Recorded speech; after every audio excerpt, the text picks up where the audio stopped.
पुराण रुद्र संहिता पंचम युद्धखंड। ओम नमः शिवाय। ओम नमः शिवाय। ओम नमः शिवाय। अध्याय 1। तारक पुत्र तारकाक्ष, विधुनमाली और कमलाक्ष की तपस्या, ब्रह्मा द्वारा उन्हें वर प्रदान, मैं द्वारा उनके लिए 3 पुरों का निर्माण तथा उनकी सजावट, शोभा का वर्णन। नारद जी ने कहा, पिताजी, जो गणेश और स्वामी कार्तिक की उत्तम कथाओं से ओतप्रोत तथा आनंद प्रदान करने वाला है, भगवान शंकर के गृहस्थाश्रम संबंधी उस उत्तम चरित्र को हमने सुन लिया। अब आप कृपा करके उस परम उत्तम चरित्र का वर्णन कीजिए जिसमें रुद्रदेव ने खेल ही खेल में दुष्टों का वध किया था। महान वीर्यशाली भगवान शंकर ने देवद्रोहियों के तीनों नगरों को एक ही साथ एक ही बाण से किस कारण एवं कैसे भस्म कर डाला था। भगवान जिनके भाल में बाल चंद्रमा सुशोभित है तथा जो सदा माया के साथ विहार करने वाले हैं, उन भगवान शंकर का चरित्र तो देव ऋषियों को आनंद प्रदान करने वाला है। आप वह सारा चरित्र विस्तार पूर्वक वर्णन कीजिए। ब्रह्मा जी बोले, ऋषि श्रेष्ठ, पहले किसी समय व्यास ने सनत कुमार से ऐसा ही प्रश्न किया था। उस समय सनत कुमार ने जो कुछ उत्तर दिया था वही मैं वर्णन करता हूँ। उस समय सनत कुमार ने कहा था, महाबुद्धिमान व्यास जी, विश्व का संहार करने वाले चंद्रमौली शिव ने जिस प्रकार एक ही बाण से त्रिपुर को भस्म किया था, वह चरित्र कहता हूँ, सुनो। मुनीश्वर, जब शिव कुमार स्कंद ने तारकासुर को मार डाला, तब उसके तीनों पुत्रों को महान संताप हुआ। उसमें ताराक्ष सबसे ज्येष्ठ था, विधुनमाली मंझला तथा छोटे का नाम कमलाक्ष था। उन तीनों में समान बल था। वे जितेंद्रिय, सदा कार्य के लिए उदत, संयमी, सत्यवादी, दृढ़चित, महान वीर और देवों से द्रोह करने वाले थे। उन तीनों ने सभी उत्तम उत्तम एवं मनोहर भोगों का परित्याग करके मेरू पर्वत की एक कंदरा में जाकर परम अद्भुत तपस्या आरंभ की। वहां उन्होंने हजारों वर्षों तक ब्रह्मा जी की प्रसन्नता के लिए अत्यंत उग्र तप किया। तब सुर और रसुरों के गुरु महायशस्वी ब्रह्मा जी उनकी तपस्या से अत्यंत संतुष्ट होकर उन्हें वर देने के लिए प्रकट हुए। ब्रह्मा जी ने कहा, महादेत्यो, मैं तुम लोगों के तप से प्रसन्न हो गया हूँ, अतः तुम्हारी कामना के अनुसार तुम्हें सभी वर प्रदान करूंगा। देवद्रोहियों, मैं अपनी सबकी तपस्या के फलदाता और सर्वदा सब कुछ करने में समर्थ हूँ। अतः बताओ, तुम लोगों ने इतना घोर तप किस लिए किया है।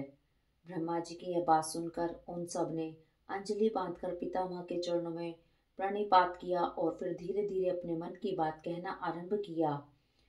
वह बोले, देवेश, यदि आप हम पर प्रसन्न है तो हमें वर देना चाहते हैं, तो हमें यह वर दीजिए कि समस्त प्राणियों में हमें सबके लिए अवध्य हो जाएं।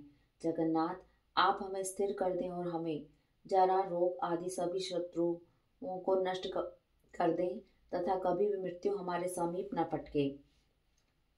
हम लोगों का ऐसा विचार है कि हम लोग अजर अमर हो जाएं और त्रिलोकी में अन्य सभी प्राणियों को मौत के घाट उतारते रहें, क्योंकि ब्राह्मण यदि 5 ही दिनों में काल के गाल में चला जाना निश्चित ही है, तो अतुल लक्ष्मी, उत्तम उत्तम नगर, अन्य भोग सामग्री, उत्कृष्ट पद और ऐश्वर्य से क्या प्रयोजन है। मेरे विचार से तो उस प्राणी के लिए ये सभी व्यर्थ हैं। उन तपस्वी दैत्यों की यह बात सुनकर ब्रह्मा अपने स्वामी गिरिशाई भगवान शंकर का ध्यान करके बोले, असुरों, अमृतत्व सभी को नहीं मिल सकता, अतः तुम लोग अपना यह विचार छोड़ दो।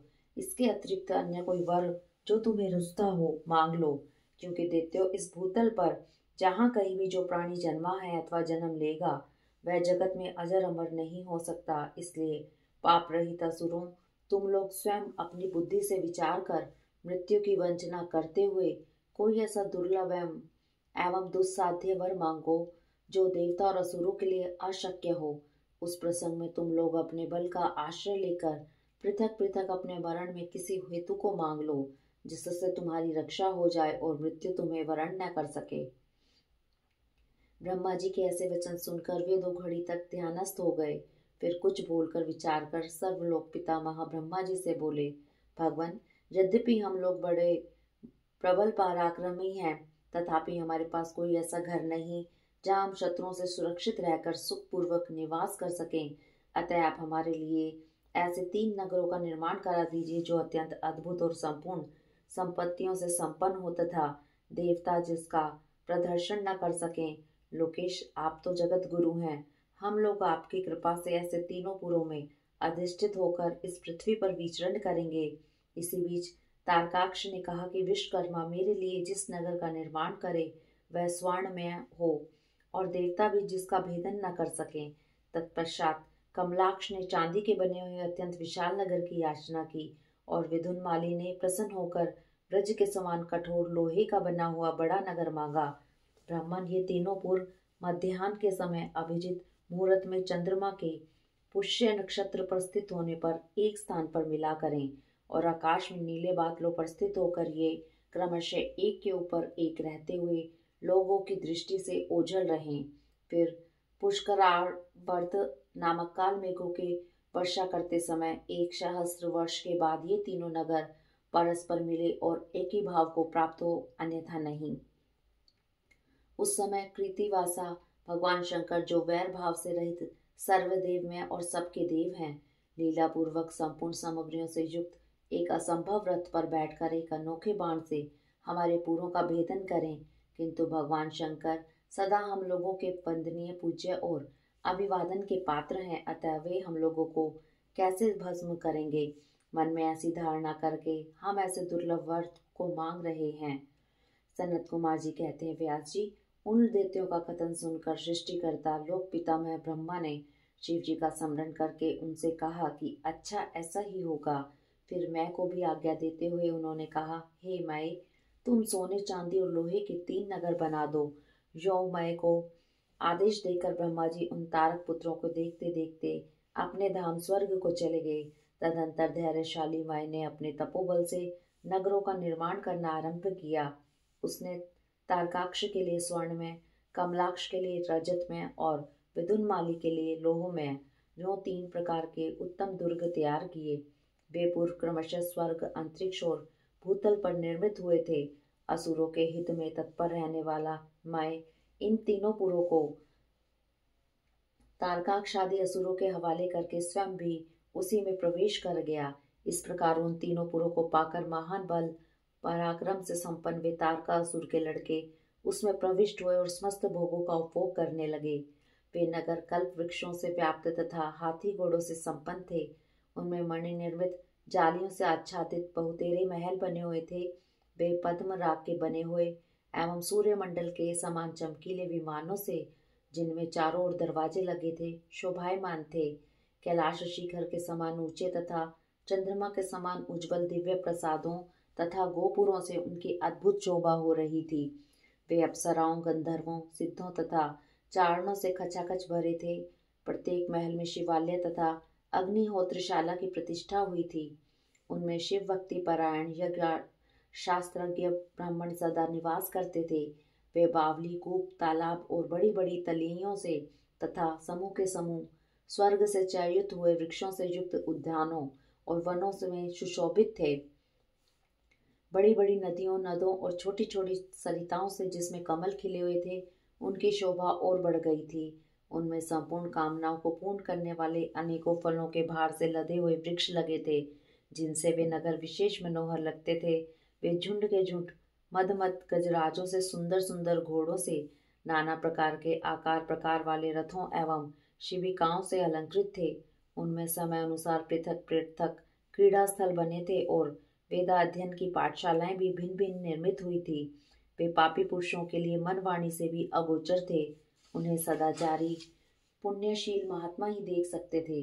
पति सेवा परायण तथा कुधर्म से विमुख रहने वाली पतिव्रता नारियों ने उन नगरों के उत्तम स्थानों को सर्वत्र पवित्र कर रखा था।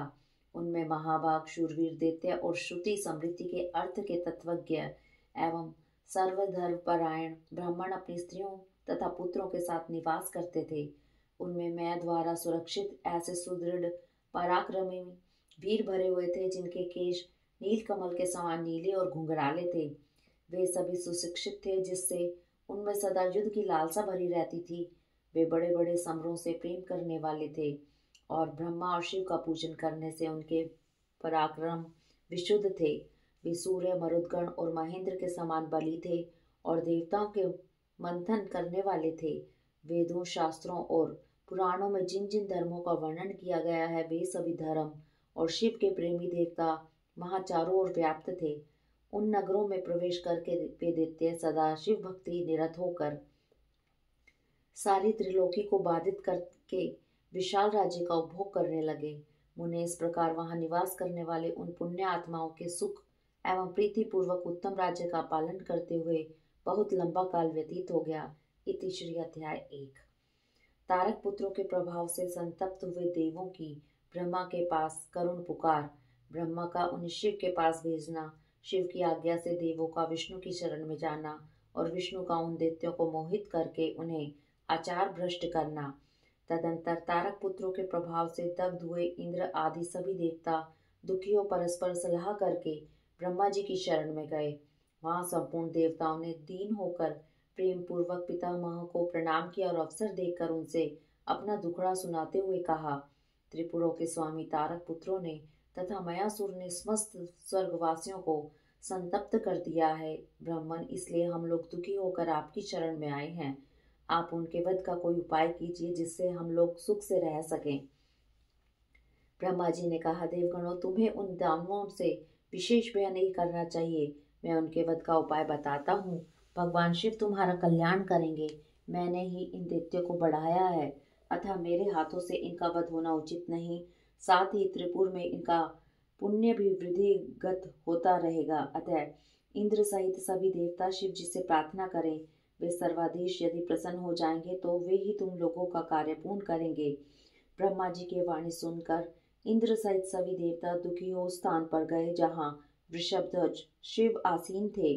तब उन सब ने अंजलि बांधकर देवेश्वर शिव को भक्ति पूर्वक प्रणाम किया और कंधा झुकाकर लोगों के कल्याणकर्ता शंकर का स्तवन किया।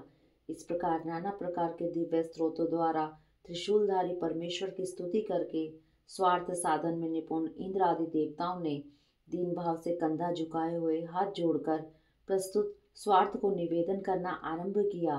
तारक के पुत्र तीनों भाइयों ने मिलकर इंद्र सहित समस्त देवताओं को परास्त कर दिया है। भगवान, उन्होंने त्रिलोकी को तथा मुनीश्वरों को अपने अधीन कर लिया है और संपूर्ण सी स्थानों को नष्ट भ्रष्ट करके सारे जगत को उत्पीड़ित कर रखा है। वे दारुण दैत्य समस्त यज्ञ भागों को स्वयं ग्रहण करते हैं। उन्होंने ऋषि धर्म का निवारण करके अधर्म का विस्तार कर रखा है। शंकर, निश्चय ही वे तारक पुत्र समस्त प्राणियों के लिए अवध्य हैं, इसलिए वे सब इच्छा अनुसार सभी कार्य करते रहते हैं। प्रभु, ये त्रिपुर निवासी दारुण दैत्य जब तक जगत का विनाश न कर डालें उससे पहले ही आप किसी ऐसी नीति का विधान करें जिससे इसकी रक्षा हो सके। यो भाषण करते हुए उन स्वर्गवासी इंद्र आदि देवों की बात सुनकर शिव जी उत्तर देते हुए बोले, देवगण, इस समय वे त्रिपुराधीश महान पुण्य कर्मों में लगे हुए हैं। ऐसा नियम है, जो पुण्य आत्मा हो उस पर विद्वानों को किसी प्रकार भी प्रहार नहीं करना चाहिए। मैं देवताओं के सारे महान कष्टों को जानता हूँ, फिर भी वे दैत्य बड़े प्रबल हैं, अतः देवता और असुर मिलकर भी उसका वध नहीं कर सकते। वे तारक पुत्र सबके सब पुण्य संपन्न है, इसलिए उन सभी त्रिपुरवासियों का वध दुस्साध्य है। यद्यपि मैं रणककर्ष हूँ, तथापि जानबूझकर मैं मित्रद्रोह कैसे कर सकता हूँ, क्योंकि पहले किसी समय ब्रह्मा जी ने कहा था कि मित्रद्रोह से बढ़कर दूसरा कोई बड़ा पाप नहीं है। सत्पुरुषों ने ब्रह्म हत्यारे, शराबी, चोर तथा व्रतभंग करने वाले के लिए प्रायश्चित का विधान किया है, परंतु कृतघ्न के उद्धार का कोई उपाय नहीं है। देवताओं, तुम लोग भी तो धर्मज्ञ हो, अतः धर्म दृष्टि से विचार कर तुम ही बताओ कि जब वे दैत्य मेरे भक्त हैं तब मैं उन्हें कैसे मार सकता हूँ। इसलिए अमरों, जब तक वे दैत्य मेरी भक्ति में तत्पर हैं तब तक उनका वध असंभव है। तथापि तुम लोग विष्णु के पास जाकर उनसे यह कारण निवेदन करो। तदंतर देवगण भगवान विष्णु के समीप गए और उनके द्वारा ऐसी व्यवस्था की गई जिससे वे असुर शैव सनातन धर्म से विमुख होकर सर्वदा अनाचार परायण हो गए। वैदिक धर्म का नाश होने से वहां स्त्रियों ने पातिव्रत धर्म छोड़ दिया, पुरुष इंद्रियों के वश हो गए, यों स्त्री पुरुष सभी दुराचारी हो गए। देव आराधन, श्राद्ध, यज्ञ, व्रत, तीर्थ शिव विष्णु सूर्य गणेश आदि का पूजन स्नान दान आदि सभी शुभ आचरण नष्ट हो गए। तब माया तथा अलक्ष्मी उन पुरों में जा पहुंची। तप से प्राप्त लक्ष्मी वहां से चली गई। इस प्रकार वहां अधर्म का विस्तार हो गया। मुने तब सब इच्छा से भाइयों सहित उस दैत्य राज की तथा माया की भी शक्ति कुंठित हो गई। इति श्री अध्याय 2, 3, 4 और 5। देवों का शिव जी के पास जाकर उनका स्तवन करना। शिव जी के त्रिपुरवध के लिए उद्यत न होने पर ब्रह्मा और विष्णु का उन्हें समझाना। विष्णु के बतलाए हुए शिव मंत्रों का देवों द्वारा तथा विष्णु द्वारा जप। शिव जी की प्रसन्नता और उनके लिए विश्वकर्मा द्वारा सर्वदेव में रथ का निर्माण। व्यास जी ने पूछा, सनत कुमार जी, जब भाइयों तथा पूर्ववासियों सहित उस दैत्य राज की बुद्धि विशेष रूप से मोह इच्छन हो गई, तब उसके बाद कौन सी घटना घटी, विभु वह सारा वृतांत वर्णन कीजिए।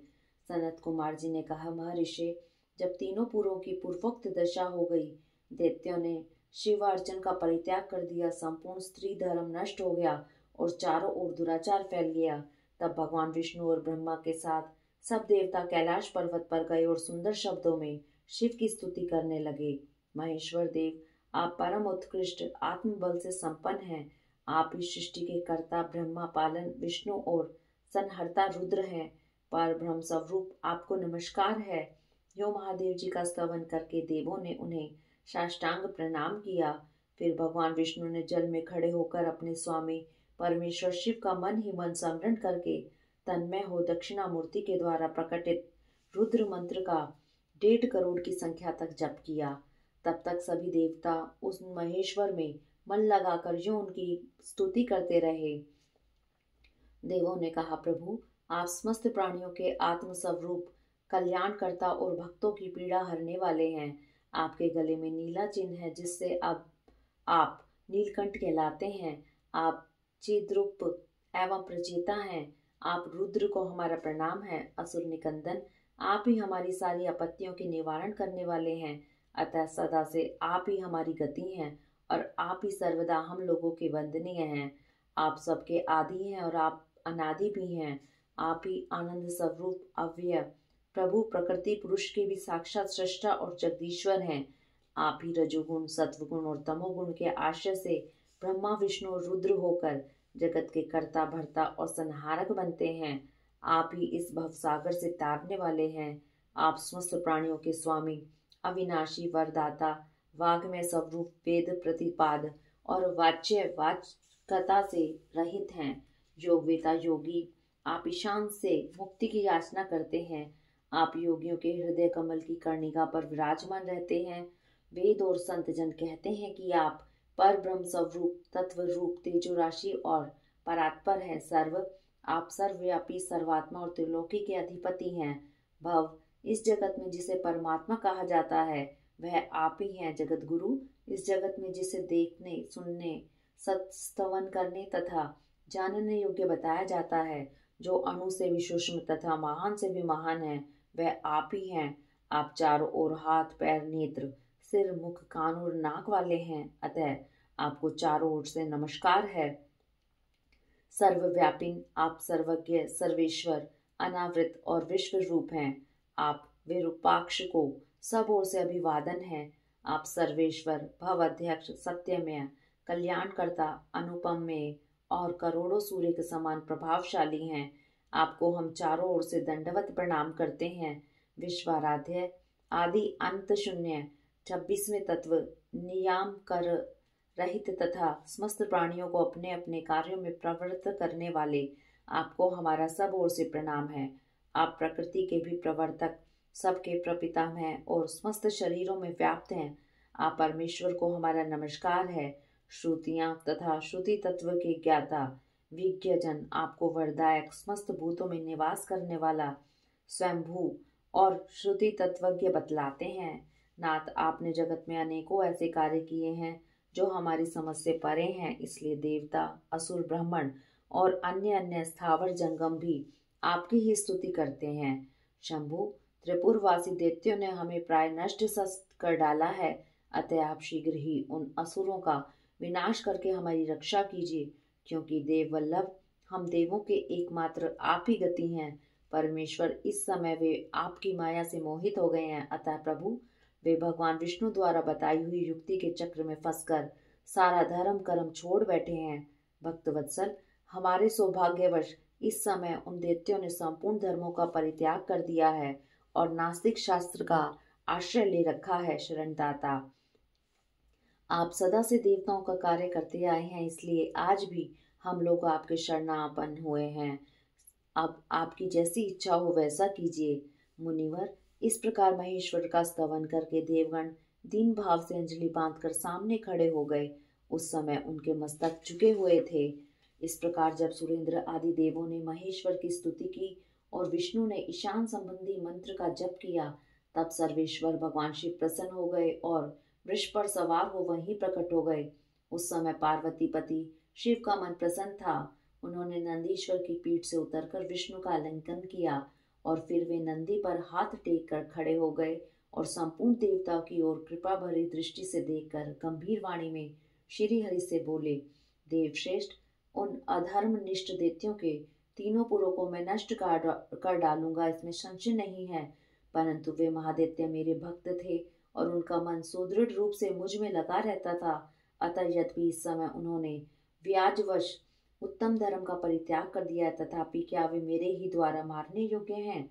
इसलिए जिन्होंने त्रिपुरवासी सारे दैत्यों को धर्म भ्रष्ट करके मेरी भक्ति से विमुख कर दिया है, वे विष्णु अथवा अन्य कोई ही उन्हें क्यों नहीं मारते? मुनीश्वर शंभु के वचन सुनकर उन समस्त देवताओं का तथा श्री हरि का भी मन उदास हो गया। जब सृष्टिकर्ता ब्रह्मा ने देखा कि देवताओं और विष्णु के मुख पर उदासी छा गई है, तब उन्होंने हाथ जोड़कर शंभु से कहना आरंभ किया, परमेश्वर, आप योग्यताओं में श्रेष्ठ पर ब्रह्म तथा सदा से देवों और ऋषियों की रक्षा में तत्पर हैं, अतः पाप आपका स्पर्श नहीं कर सकता। साथ ही आपके आदेश से ही तो उन्हें मोह में डाला गया है, इसके प्रेरक तो आप ही हैं। इस समय अवश्य ही उन्होंने अपने धर्म का परित्याग कर दिया है और वे आपकी भक्ति से विमुख हो गए हैं, तथापि आपके सिवा दूसरा कोई उनका वध नहीं कर सकता। देवों और ऋषियों के प्राण रक्षक महादेव, साधुओं की रक्षा के लिए आपके द्वारा उन मलेच्छों का वध उचित है। आप तो राजा हैं, अतः राजा को धर्मानुसार पापियों का वध करने से पाप नहीं लगता, इसलिए इस कांटे को उखाड़कर साधु ब्राह्मणों की रक्षा कीजिए।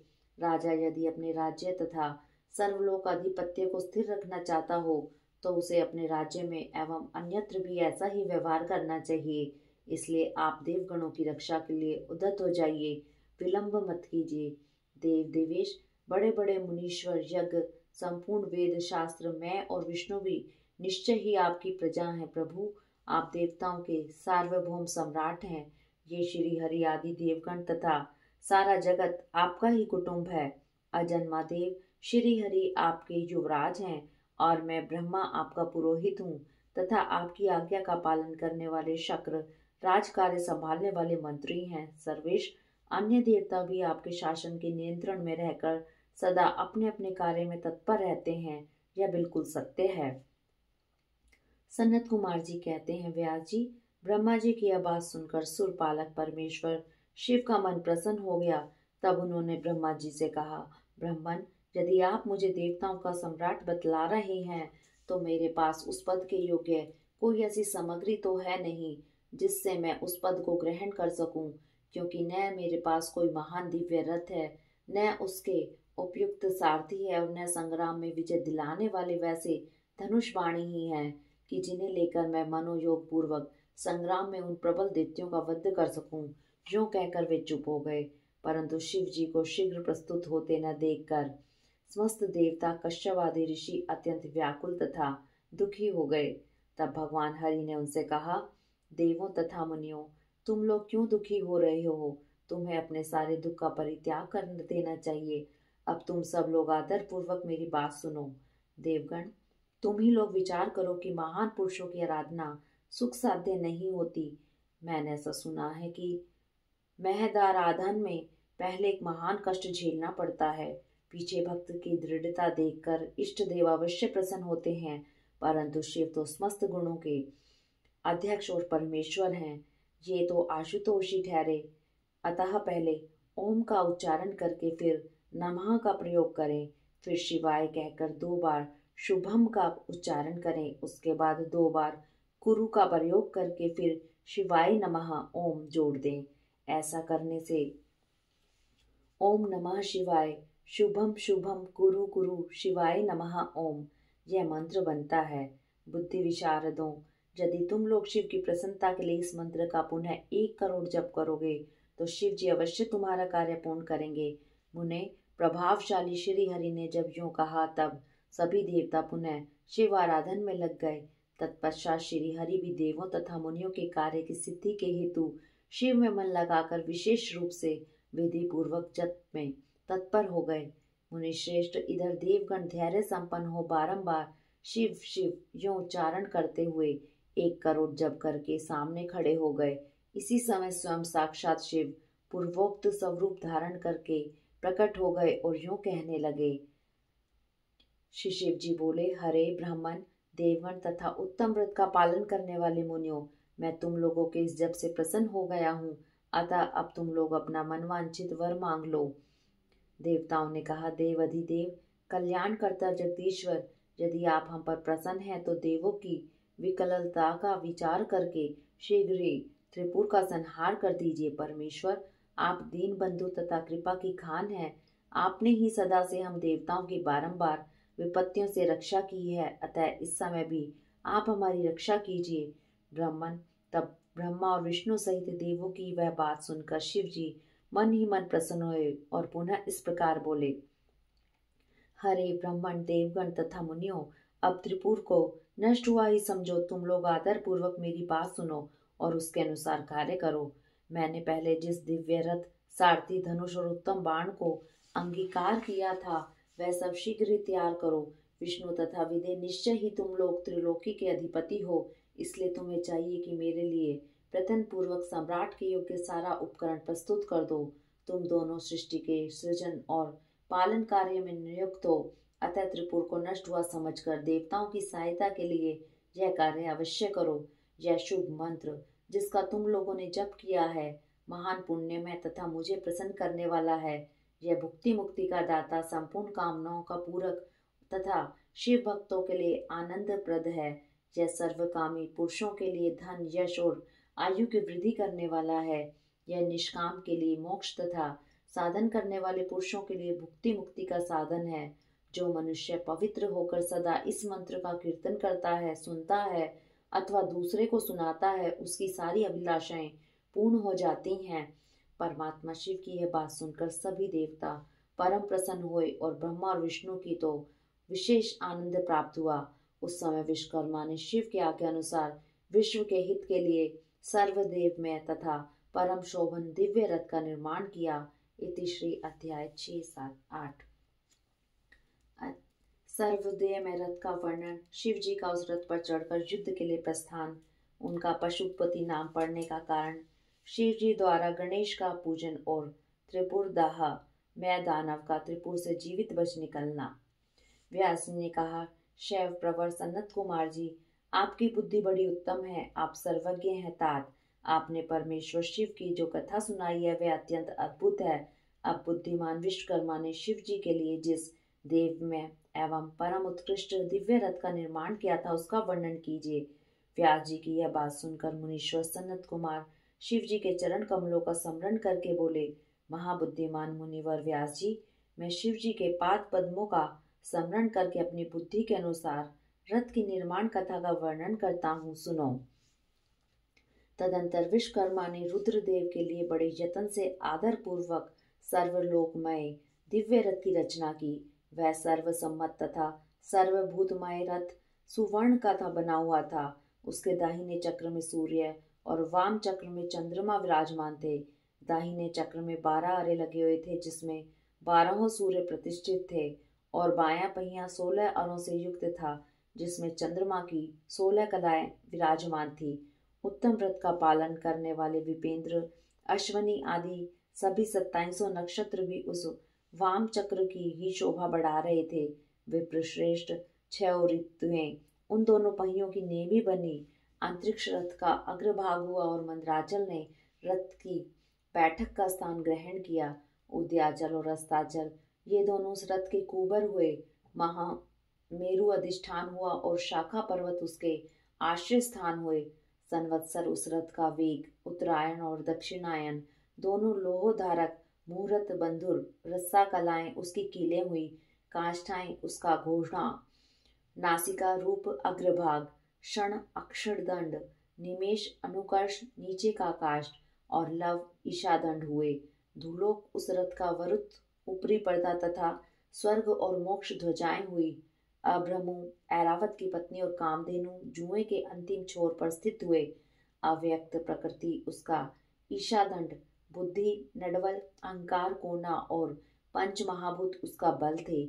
मुनिश्रेष्ठ, इंद्रियां उसे चारों ओर से विभूषित कर रही थी और श्रद्धा उस रथ की चाल थी। उस समय वेदों के छहों अंगी उसके भूषण और पुराण न्याय मीमांसा तथा धर्मशास्त्र उपभूषण हुए। संपूर्ण शुभ लक्षणों से युक्त बल संपन्न श्रेष्ठ मंत्र घंटा के स्थान पन हुए और वर्ण तथा आश्रम उसके पाद बने। शस्त्र फणों से सुशोभित शेषनाग बंधन रज्जु हुए और दिशाएं तथा उपदिशाएं उसके पाद बनी। पुष्कर आदि तीर्थों ने रत्न जड़ित स्वर्ण में पताकाओं का स्थान ग्रहण किया और चारों समुद्र उस रथ के आच्छादन वस्त्र बने।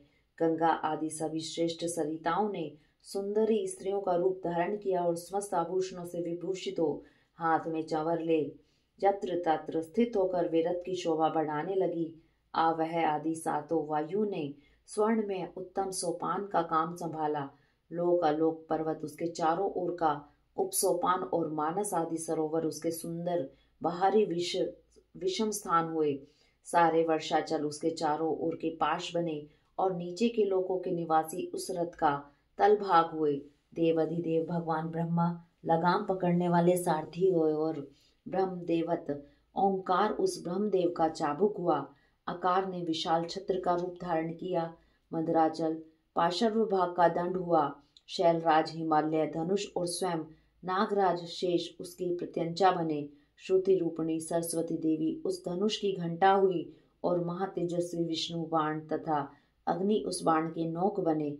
मुने, चारों वेद उस रथ में जुतने वाले 4 घोड़े कहे गए हैं। इसके बाद शेष बची हुई ज्योतियां उन अश्वों की आभूषण हुई। विष से उत्पन्न हुई वस्तुओं ने सेना का रूप धारण किया।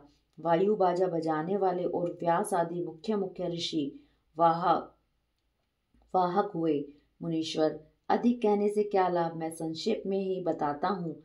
ब्रह्मांड में जो कुछ वस्तु थी वह सब उस रथ में विद्यमान थी। इस प्रकार बुद्धिमान विश्वकर्मा ने ब्रह्मा और विष्णु की आज्ञा से उस शुभ रथ का तथा रथ सामग्री का निर्माण किया था। इस प्रकार के महान दिव्य रथ में जो अनेक विध आश्चर्य से युक्त था, वेद रूपी अश्वों को जोतकर ब्रह्मा ने उसे शिव को समर्पित कर दिया। शंभु को निवेदित करने के पश्चात जो विष्णु आदि देवों के सम्मानीय एवं त्रिशूल धारण करने वाले हैं, उन देवेश्वर की प्रार्थना करके ब्रह्मा जी ने उन्हें उस रथ पर चढ़ाने लगे। तब महान ऐश्वर्यशाली सर्वदेव में शंभु रथ सामग्री से युक्त उस दिव्य रथ पर आरूढ़ हुए। उस समय ऋषि देवता गंधर्व नाग लोकपाल और ब्रह्मा विष्णु भी उनकी स्तुति कर रहे थे। गान विद्या विशारद अप्सराओं के गण उन्हें घेरे हुए थे। सारथी के स्थान पर ब्रह्मा को देखकर उन वरदायक शंभु की विशेष शोभा हुई। लौकिक सारी वस्तुओं से कल्पित उस रथ पर शिव जी चढ़ ही रहे थे कि वेद संभूत वे घोड़े सिर के बल भूमि पर गिर पड़े। पृथ्वी पर भूकंप आ गया। सारे पर्वत डगमगाने लगे। सहसा शेषनाग शिव जी का भार न सह सकने के कारण आतुर हो कांप उठे। तब उसी क्षण भगवान धरणीधर ने उठकर नंदीश्वर का रूप धारण किया और रथ के नीचे जाकर उसे ऊपर को उठाया। परंतु नंदीश्वर भी रथ आरूढ़ महेश के उस उत्तम तेज को सहन न कर सके, अतः उन्होंने तत्काल ही पृथ्वी पर घुटने टेक दिए। तत्पश्चात भगवान ब्रह्मा ने शिव जी की आज्ञा से हाथ में चाबुक ले घोड़ों को उठाकर उस श्रेष्ठ रथ को खड़ा किया। तदंतर महेश द्वारा अधिष्ठित उस उत्तम रथ में बैठे हुए ब्रह्मा जी ने रथ में जुते हुए मन और वायु के समान वेगशाली वेद में अश्वों को उन तपस्वी दानवों के आकाश स्थित तीनों पुरों को लक्ष्य करके आगे बढ़ाया। तत्पश्चात लोगों के कल्याणकर्ता भगवान रुद्र देवों की ओर दृष्टिपात करके कहने लगे, सुरश्रेष्ठों, यदि तुम लोग देवों तथा अन्य प्राणियों के विषय में पृथक पृथक पशुत्व की कल्पना करके उन पशुओं का आधिपत्य मुझे प्रदान करोगे, तभी मैं उन असुरों का संहार करूंगा, क्योंकि वे दैत्य श्रेष्ठ तभी मारे जा सकते हैं, अन्यथा उनका वध असंभव है। सनत कुमार कहते हैं, मुने, अगाध बुद्धि संपन्न देवाधिदेव भगवान शंकर की यह बात सुनकर सभी देवता पशुत्व के प्रति शंकित हो उठे, जिससे उनका मन खिन्न हो गया। तब उनके भावों को समझकर देवदेव अंबिकापति शंभु करुणा आर्द्र हो गए। फिर वे हंसकर उन देवताओं से इस प्रकार बोले, देव श्रेष्ठों, पशु भाव प्राप्त होने पर भी तुम लोगों का पतन नहीं होगा। मैं उस पशु भाव से विमुक्त होने का उपाय बताता हूँ, सुनो और वैसा ही करो। समाहित मन वाले देवताओं, मैं तुम लोगों से सच्ची प्रतिज्ञा करता हूँ कि जो इस दिव्य पाशुपत व्रत का पालन करेगा वह पशुत्व से मुक्त हो जाएगा। सुरश्रेष्ठों, तुम्हारे अतिरिक्त जो अन्य प्राणी भी मेरे पाशुपत व्रत को करेंगे वे भी निसंदेह पशुत्व से छूट जाएंगे। जो नैष्ठिक ब्रह्मचार्य का पालन करते हुए 12 वर्ष तक, 6 वर्ष तक अथवा 3 वर्ष तक मेरी सेवा करेगा अथवा कराएगा, वह पशुत्व से विमुक्त हो जाएगा। इसलिए श्रेष्ठ देवताओं, तुम लोग भी जब उस परम उत्कृष्ट दिव्य व्रत का पालन करोगे तो उस समय पशुत्व से मुक्त हो जाओगे, इसमें कुछ संशय नहीं है। परमात्मा महेश्वर का यह वचन सुनकर विष्णु और ब्रह्मा आदि देवताओं ने कहा, तथा इति, बहुत अच्छा, ऐसा ही होगा। इसलिए बड़े बड़े देवता तथा असुर भगवान शंकर के पशु बने और पशुत्व रूपी पाश से विमुक्त करने वाले रुद्र पशुपति हुए। तभी से महेश्वर का पशुपति यह नाम विश्व में विख्यात हो गया। यह नाम समस्त लोकों में कल्याण प्रदान करने वाला है। उस समय संपूर्ण देवता तथा ऋषि हर्षमग्न होकर जय जयकार करने लगे और देवेश्वर ब्रह्मा विष्णु तथा अन्य प्राणी भी परमानंद मग्न हो गए। उस अवसर पर महात्मा शिव का जैसा रूप प्रकट हुआ था उसका वर्णन सैकड़ों वर्षों में भी नहीं हो सकता। तदंतर जो शिवा तथा संपूर्ण जगत के स्वामी और समस्त प्राणियों को सुख प्रदान करने वाले हैं, वे महेश्वर यूं सुसज्जित होकर त्रिपुर का संहार करने के लिए प्रस्थित हुए। जिस समय देव महादेव त्रिपुर का विनाश करने के लिए चले, उस अवसर पर देवराज आदि सभी प्रधान प्रधान देवता भी उनके साथ प्रस्थित थे। पर्वत के समान विशालकाय उन सुरेश्वरों का मन प्रसन्न था। वे सूर्य के समान प्रकाशित हो रहे थे। वे सभी हाथों में हल, शाल, मूसल, भुशुंडी और नाना प्रकार के पर्वत जैसे विशाल आयुधों को धारण करके हाथी, घोड़े, सिंह, रथ और बैलों पर सवार हो चल रहे थे। उस समय जिनके शरीर परम प्रकाशमान थे और मन महान उत्साह से संपन्न थे तथा जो नाना प्रकार के अस्त्र शस्त्रों से सुसज्जित थे, वे इंद्र, ब्रह्मा और विष्णु आदि देव शंभु की जय जयकार बोलते हुए महेश्वर के आगे आगे चले। सभी दंडी एवं जटाधारी मुनि हर्ष मनाने लगे और आकाशचारी सिद्ध तथा चारण पुष्पों की वृष्टि करने लगे। विपेंद्र, त्रिपुर की यात्रा करते समय जितने गणेश्वर शिव जी के साथ थे उनकी गणना करके कौन पा सकता है, तथापि मैं कुछ का वर्णन करता हूँ। योगिन, समस्त गणराजों में श्रेष्ठ भृंगी गणेश्वरों तथा देवगणों से घिरकर विमान पर आरूढ़ हो महेंद्र की भांति त्रिपुर का विनाश करने के लिए चले। उनके साथ साथ केश, विगतवास, महाकेश, महाज्वर, सोमवल्ली, सवर्ण, सोमप, सनक, सोमदृक, सूर्यवर्चा, सूर्यप्रेक्षणक, सूर्याक्ष, सूरीनामा, सूर, सुंदर, प्रस्कंद, कुंदर, चंड, कंपन, अतिकंपन, इंद्र, इंद्रजय, जनता, हिमकर, सताक्ष, पंचाक्ष, सहस्त्राक्ष, महोदर, सतीजहु, सतास्य, रंग, कपूर, पुतन, द्विशिक, त्रिशिक, अहंकार कारक, अजवक्त्र, अष्टवक्त्र, हाइवक्त्र, अर्धवक्त्र आदि बहुत से अप्रमेय फलशाली वीर गणाध्यक्ष लक्ष्य लक्षण की परवाह न करते हुए महेश्वर को घेर कर चल रहे थे। तदंतर महादेव शंभु संपूर्ण सामग्रियों सहित उस रथ पर स्थित हो उन सुरद्रोहियों के तीनों पुरों को पूर्णतः दग्ध करने के लिए उद्यत हुए। उन्होंने रथ के शीर्ष स्थान पर स्थित हो उस महान अद्भुत धनुष पर पतंचा चढ़ाई और उस पर उत्तम बाण का संधान करके वे रोषावेश से होंठ को चाटने लगे। फिर धनुष के मूड को दृढ़ता पूर्वक पकड़कर और दृष्टि में दृष्टि मिलाकर वे वहां अचल भाव से खड़े हो गए, परंतु उनके अंगूठे के अग्रभाग में स्थित होकर गणेश निरंतर पीड़ा ही पहुंचाते रहे, जिससे वे तीनों पुर त्रिशूलधारी शंकर का लक्ष्य नहीं बन सके। तब धनुष बाणधारी मुंजकेश विरूपाक्ष शंकर ने परम शोभन आकाशवाणी सुनी। उस व्योमवाणी ने कहा, ऐश्वर्यशाली जगदीश्वर, जब तक आप इन गणेश जी की अर्चना नहीं कर लेंगे तब तक इन तीनों पुरों का संहार नहीं कर सकेंगे। तब ऐसी बात सुनकर अंधकासुर के निहंता भगवान शिव ने भद्रकाली को बुलाकर गजानन का पूजन किया। जब हर्षपूर्वक विधि विधान सहित अग्रभाग में स्थित उन विनायक की पूजा की गई तब वे प्रसन्न हो गए। फिर तो भगवान शंकर को उन तारक पुत्र महामनस्वी दैत्यों के तीनों नगर यथोक्त रूप से आकाश में स्थित दिख पड़े।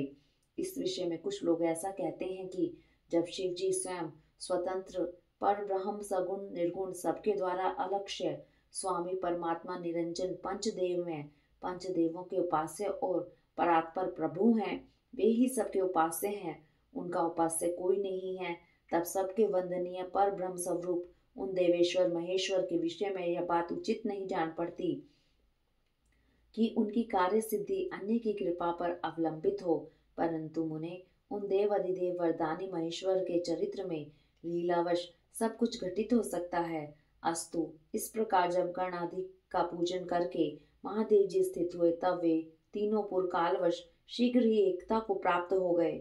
मुने, उन त्रिपुरों के परस्पर मिलकर एक हो जाने पर महान आत्मबल से संपन्न देवताओं को महान हर्ष हुआ।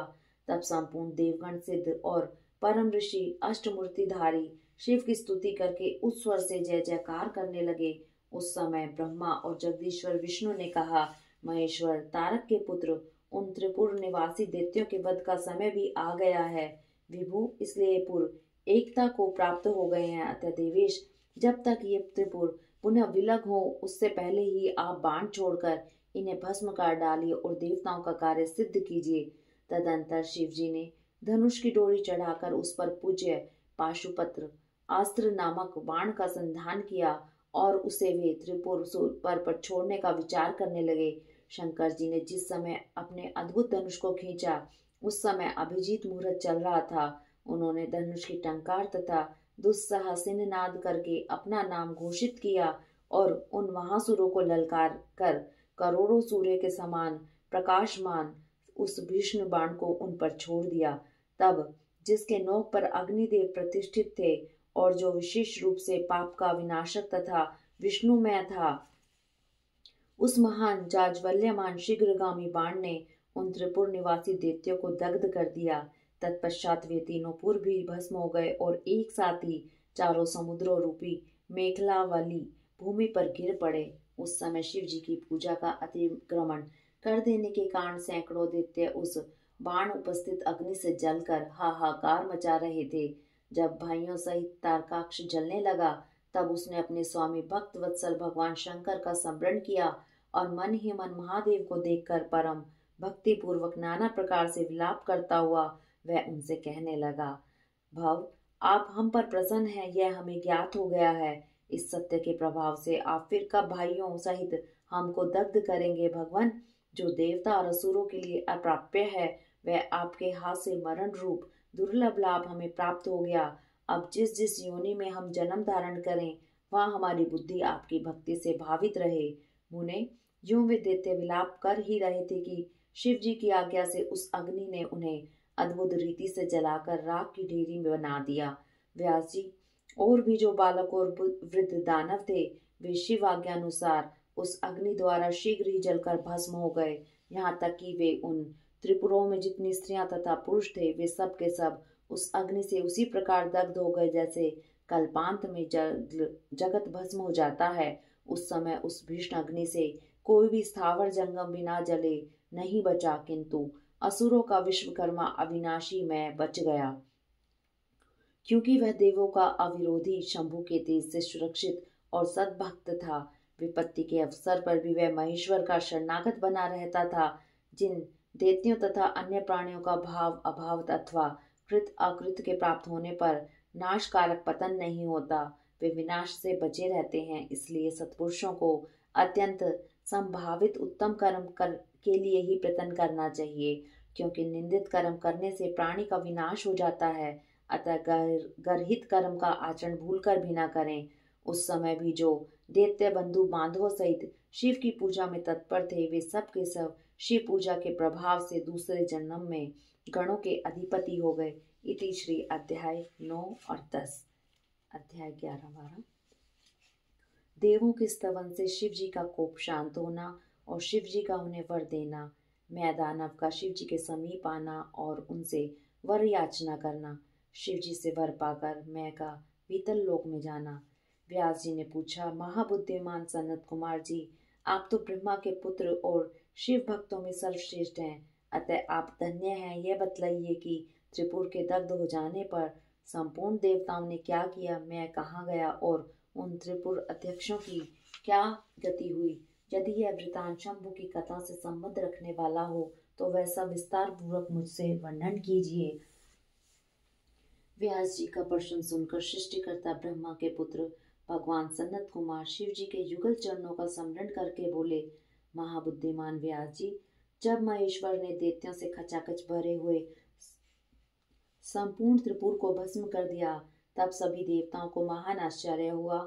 उस समय शंकर जी के महान भयंकर रौद्र रूप को, जो करोड़ों सूर्य के समान प्रकाशमान और प्रलयकालीन अग्नि की भांति तेजस्वी था, जिसके तेज से 10 दिशाएं प्रज्वलित सी दिख रही थी, देखकर साथ ही हिमाचल पुत्री पार्वती देवी की ओर दृष्टिपात करके संपूर्ण देवता भयभीत हो गए।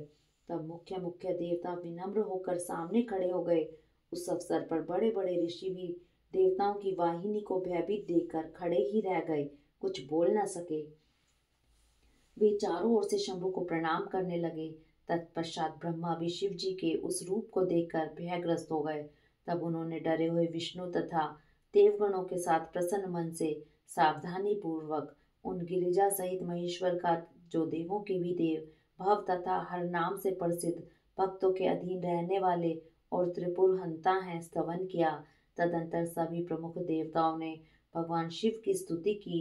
यूं स्तुति किए जाने पर लोगों के कल्याणकर्ता शंकर प्रसन्न होकर बोले। शंकर जी ने कहा, ब्रह्मा विष्णु तथा देवगण, मैं तुम लोगों पर विशेष रूप से प्रसन्न हूँ, अतः अब तुम सभी विचार करके अपना मनोवांछित वर मांग लो। शिव द्वारा कहे हुए वचनों को सुनकर सभी देवताओं का मन प्रसन्नता से खिल उठा। फिर तो वे बोल उठे, भगवान देव देवेश, यदि आप हम पर प्रसन्न हैं तो हम देवगणों को अपना दास समझकर वर देना चाहते हैं। तो देव सतम, जब जब देवताओं पर दुख की संभावना हो, तब तब आप प्रकट होकर सदा उनके दुखों का विनाश करते रहें। जब ब्रह्मा विष्णु और देवताओं ने भगवान रुद्र से ऐसी प्रार्थना की, तब वे शांत तथा प्रसन्न होकर एक साथ ही सबसे बोले, अच्छा, सदा ऐसा ही होगा। ऐसा कहकर शंकर जी ने, जो सदा देवों का दुख हरण करने वाले हैं, प्रसन्नता पूर्वक देवों को जो कुछ अभिष्ट था वह सारा का सारा उन्हें प्रदान कर दिया। इसी समय मैं दानव, जो शिव जी की कृपा के बल से जलने से बच गया था, शंभु को प्रसन्न देखकर हर्षित मन से वहां आया। उसने विनीत भाव से हाथ जोड़कर प्रेम पूर्वक हर तथा अन्य अन्य देवों को भी प्रणाम किया। फिर वह शिव जी के चरणों में लौट गया। तत्पश्चात दानव श्रेष्ठ मय ने उठकर शिव जी की ओर देखा। उस समय प्रेम के कारण उसका गला भर आया और वह भक्तिपूर्ण चित्त से उनकी स्तुति करने लगा। श्रेष्ठ मैं द्वारा किए गए स्तवन को सुनकर परमेश्वर शिव प्रसन्न हो गए और आदर पूर्वक उससे बोले, दानव श्रेष्ठ, मैं तुझ पर प्रसन्न हूँ, अतः तू वर मांग ले। इस समय जो कुछ भी तेरे मन की अभिलाषा होगी उससे मैं अवश्य पूर्ण करूंगा। शंभु के इस मंगलमय वचन को सुनकर दानव श्रेष्ठ मय ने अंजलि बांधकर विनम्र हो उन प्रभु के चरणों में नमस्कार करके कहा, देव अधिदेव महादेव, यदि आप मुझ पर प्रसन्न हैं और मुझे वर पाने का अधिकारी समझते हैं तो अपनी शाश्वती भक्ति प्रदान कीजिए। परमेश्वर, मैं सदा अपने भक्तों से मित्रता रखूं, दीनों पर सदा मेरा दया भाव बना रहे और अन्य अन्य दुष्ट प्राणियों की मैं उपेक्षा करता रहूं। महेश्वर, कभी भी मुझ में आसुर भाव का उदय न हो। नाथ, निरंतर आपके शुभ भजन में तल्लीन रहकर निर्भय बना रहूं। व्यास जी, शंकर तो सबके स्वामी तथा भक्त वत्सल हैं। मैंने जब इस प्रकार उन परमेश्वर की प्रार्थना की, तब वे प्रसन्न होकर मैं से बोले, दानव सतम, तू मेरा भक्त है, तुझ में कोई भी विकार नहीं है, अतः तू धन्य है। अब मैं तेरा जो कुछ भी अभिष्ट वर है वह सारा का सारा तुझे प्रदान करता हूँ। अब तू मेरी आज्ञा से अपने परिवार सहित वीतल लोक को चला जा, वह स्वर्ग से भी रमणीय है। तू वहाँ प्रसन्न चित्त से मेरा भजन करते हुए निर्भय होकर निवास कर। मेरी आज्ञा से कभी भी तुझ में आसुर भाव का प्रकट्य नहीं होगा। मैंने महात्मा शंकर की उस आज्ञा को सिर झुकाकर स्वीकार किया और उन्हें तथा अन्य अन्य देवों को भी प्रणाम करके वह वीतल लोक को चला गया। तदंतर महादेव जी देवताओं के उस महान कार्य को पूर्ण करके देवी पार्वती अपने पुत्र और संपूर्ण गणों सहित अंतर ध्यान हो गए। जब परिवार समेत भगवान शंकर अंतर्हित हो गए तब वह धनुष बाण रथ आदि सारा उपकरण भी अदृश्य हो गया। तत्पश्चात ब्रह्मा विष्णु तथा अन्य अन्य देव मुनि गंधर्व किन्नर नाग सर्प अप्सरा और मनुष्य को महान हर्ष प्राप्त हुआ।